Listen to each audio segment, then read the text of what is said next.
ನಮಸ್ಕಾರ ವೀಕ್ಷಕರೇ, welcome back to my YouTube channel. ಇವತ್ತು ನಾನು ಚಿಕನ್ ಡ್ರ್ಯಾಗನ್ ಫ್ರೈ ಮಾಡೋದು ಹೇಗೆ ಅಂತ ಹೇಳ್ಕೊಡ್ತಾ ಇದ್ದೀನಿ. ನೀವೇನಾದರೂ ಹೊಸದಾಗಿ ನನ್ನ ಚಾನಲ್ನ ನೋಡ್ತಾ ಇದ್ದರೆ ಪ್ಲೀಸ್ ಸಬ್ಸ್ಕ್ರೈಬ್ ಮಾಡ್ಕೊಳ್ಳಿ. ಪಕ್ಕದಲ್ಲಿರುವ ಬೆಲ್ ಐಕನ್ನ ಕೂಡ ಪ್ರೆಸ್ ಮಾಡಿ. ನಾನು ನೆಕ್ಸ್ಟ್ ವೀಡಿಯೋಗಳು ಹಾಕಿದಾಗ ನಿಮಗೆ ಅದು ನೋಟಿಫಿಕೇಷನ್ ಬರುತ್ತೆ. ಚಿಕನ್ ಇಷ್ಟಪಡೋರು ಈ ಥರ ಡ್ರ್ಯಾಗನ್ ಫ್ರೈನ ತಪ್ಪದೇ ಟ್ರೈ ಮಾಡಿ, ತುಂಬಾ ಟೇಸ್ಟಿಯಾಗಿ ಇರುತ್ತೆ. ಇವಾಗ ಚಿಕನ್ ಡ್ರ್ಯಾಗನ್ ಫ್ರೈ ಮಾಡೋದಕ್ಕೆ ನಾನು ಒಂದು ಪಾತ್ರೆಯನ್ನು ತಗೊಂಡಿದ್ದಕ್ಕೆ ಅರ್ಧ kg ಆಗುವಷ್ಟು ಬೋನ್ಲೆಸ್ ಚಿಕನನ್ನು ತಗೊಂಡಿದ್ದೀನಿ. ಇದನ್ನು ಈ ಥರ ಸ್ಲೈಸ್ ಆಗಿ ಉದ್ದುದ್ದಕ್ಕೆ ಕಟ್ ಮಾಡಿಸ್ಕೊಂಡು ಬಂದಿರೋದು.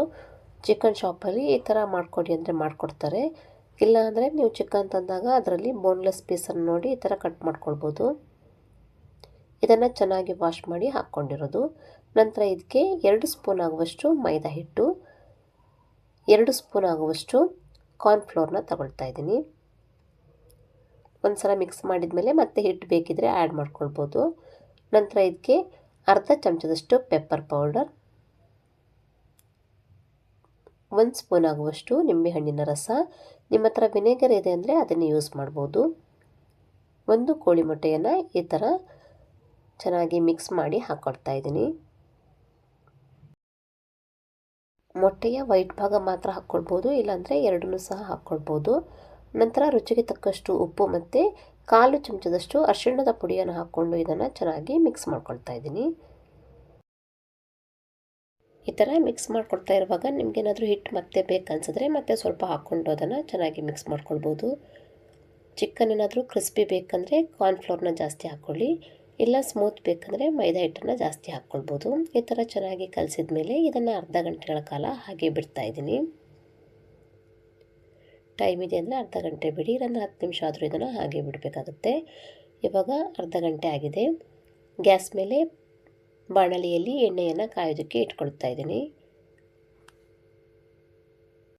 ಎಣ್ಣೆ ಬಿಸಿ ಆದಮೇಲೆ ಇದಕ್ಕೆ ಒಂದೊಂದೇ ಚಿಕನ್ ಪೀಸ್ನ ಈ ಥರ ಹಾಕ್ಕೊಳ್ತಾ ಇದ್ದೀನಿ. ಇದನ್ನು ಮಾಡ್ಕೊಳ್ಳುವಾಗ ಗ್ಯಾಸನ್ನು ಮೀಡಿಯಮ್ ಫ್ಲೇಮಲ್ಲಿ ಇಟ್ಕೊಂಡು ಇದನ್ನು ಫ್ರೈ ಮಾಡ್ಕೊಳ್ಳಿ. ಈ ಥರ ಒಂದು ಸೈಡ್ ಫ್ರೈ ಆಗಿದ್ಮೇಲೆ ಇದನ್ನು ತಿರ್ಸಿ ಹಾಕ್ಕೊಂಡು ಇನ್ನೊಂದು ಸೈಡ್ ಕೂಡ ಫ್ರೈ ಮಾಡ್ಕೊಳ್ತಾ ಇದ್ದೀನಿ. ಈ ಥರ ಎರಡು ಕಡೆ ಚೆನ್ನಾಗಿ ಬೆಂದಿದ ಮೇಲೆ ಇದನ್ನು ತೆಗಿತಾ ಇದ್ದೀನಿ. ಇಷ್ಟು ಬೆಂದರೆ ಸಾಕಾಗುತ್ತೆ.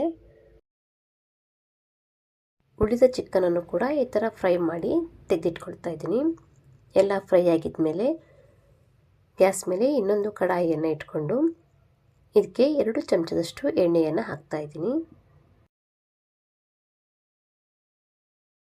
ಎಣ್ಣೆ ಬಿಸಿ ಆದಮೇಲೆ ಇದಕ್ಕೆ ಕಟ್ ಮಾಡಿದ ಸ್ವಲ್ಪ ಶುಂಠಿ, ಬೆಳ್ಳುಳ್ಳಿ ಮತ್ತು ಸ್ವಲ್ಪ ಕ್ಯಾಶ್ಯೂವನ್ನು ಹಾಕ್ಕೊಂಡು ಇದನ್ನು ಫ್ರೈ ಮಾಡ್ಕೊಳ್ತಾ ಇದ್ದೀನಿ.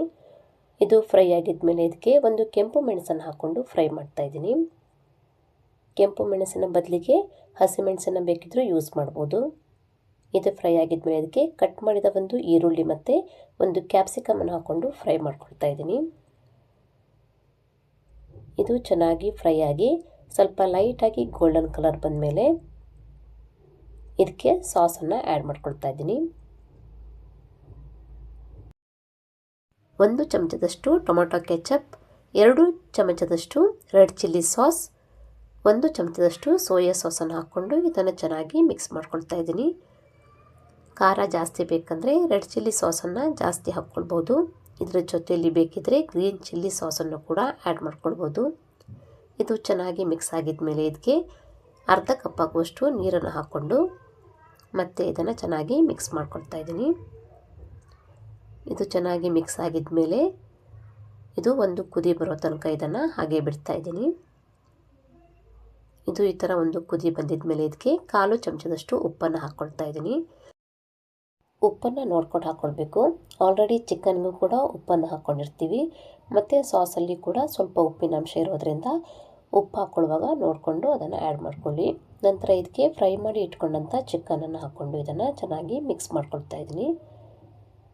ಈ ಥರ 2 ರಿಂದ 3 ನಿಮಿಷಗಳ ಕಾಲ ಇದನ್ನು ಮಿಕ್ಸ್ ಮಾಡ್ಕೊಳ್ಬೇಕು. ನಂತರ ಇದಕ್ಕೆ 1 ಚಮಚದಷ್ಟು ಬಿಳಿ ಎಳ್ಳನ್ನು ಹಾಕ್ಕೊಂಡು ಇದನ್ನು ಮತ್ತೆ ಮಿಕ್ಸ್ ಮಾಡ್ಕೊಳ್ತಾ ಇದ್ದೀನಿ. ಇದೆಲ್ಲ ಚೆನ್ನಾಗಿ ಮಿಕ್ಸ್ ಆಗಿ ನೀರೆಲ್ಲ ಡ್ರೈ ಆಗಿದ ಮೇಲೆ ಲಾಸ್ಟಲ್ಲಿ ಇದಕ್ಕೆ ಕಟ್ ಮಾಡಿ ಇಟ್ಕೊಂಡಂಥ ಕೊತ್ತಂಬರಿ ಸೊಪ್ಪನ್ನು ಸ್ವಲ್ಪ ಹಾಕ್ಕೊಳ್ತಾ ಇದ್ದೀನಿ. ಕೊತ್ತಂಬರಿ ಸೊಪ್ಪನ್ನು ಹಾಕ್ಕೊಳ್ಬೋದು, ಇಲ್ಲಾಂದರೆ ಸ್ಪ್ರಿಂಗ್ ಆನಿಯನ್ ಸಿಕ್ಕಿದ್ರೆ ಅದನ್ನು ಕೂಡ ಹಾಕ್ಕೊಳ್ಬೋದು. ಅದನ್ನು ಹಾಕಿದ್ಮೇಲೆ ಚೆನ್ನಾಗಿ ಮಿಕ್ಸ್ ಮಾಡಿ ಗ್ಯಾಸನ್ನು ಆಫ್ ಮಾಡಿ ಇದನ್ನು ಸರ್ವ್ ಮಾಡ್ಬೋದು. ನಾನು ಹೇಳ್ಕೊಟ್ಟಿರುವಂಥ ಚಿಕನ್ ಡ್ರ್ಯಾಗನ್ ಫ್ರೈ ರೆಸಿಪಿ ನಿಮಗೆ ಇಷ್ಟ ಆದರೆ ನೀವು ಕೂಡ ಈ ರೆಸಿಪಿಯನ್ನು ತಪ್ಪದೇ ಟ್ರೈ ಮಾಡಿ. ಚಿಕನ್ ಇಷ್ಟಪಡೋರಿಗೆಲ್ಲ ಈ ರೆಸಿಪಿ ಖಂಡಿತ ಇಷ್ಟ ಆಗುತ್ತೆ. ಇದನ್ನು ಊಟದ ಜೊತೆ ಸೈಡ್ ಡಿಶ್ ಆಗಿ ತಿನ್ಬೋದು, ಇಲ್ಲಾಂದರೆ ಸ್ಟಾರ್ಟರ್ಸ್ ಥರ ಕೂಡ ಇದನ್ನು ತಿನ್ಬೋದು, ಚೆನ್ನಾಗಿರುತ್ತೆ. ನೀವು ಕೂಡ ಈ ರೆಸಿಪಿಯನ್ನು ಟ್ರೈ ಮಾಡಿ ಹೇಗೆ ಬಂದಿದೆ ಅಂತ ನನಗೆ ಕಮೆಂಟ್ ಮಾಡಿ ತಿಳಿಸಿ. ನನ್ನ ಚಾನಲ್ನ ಹೀಗೆ ನೋಡ್ತಾ ಇರಿ, ಸಪೋರ್ಟ್ ಮಾಡಿ. ನನ್ನ ರೆಸಿಪಿಗಳನ್ನು ಫ್ಯಾಮಿಲಿ ಮತ್ತು ಫ್ರೆಂಡ್ಸ್ ಜೊತೆ ಕೂಡ ಶೇರ್ ಮಾಡಿ. Thank you for watching.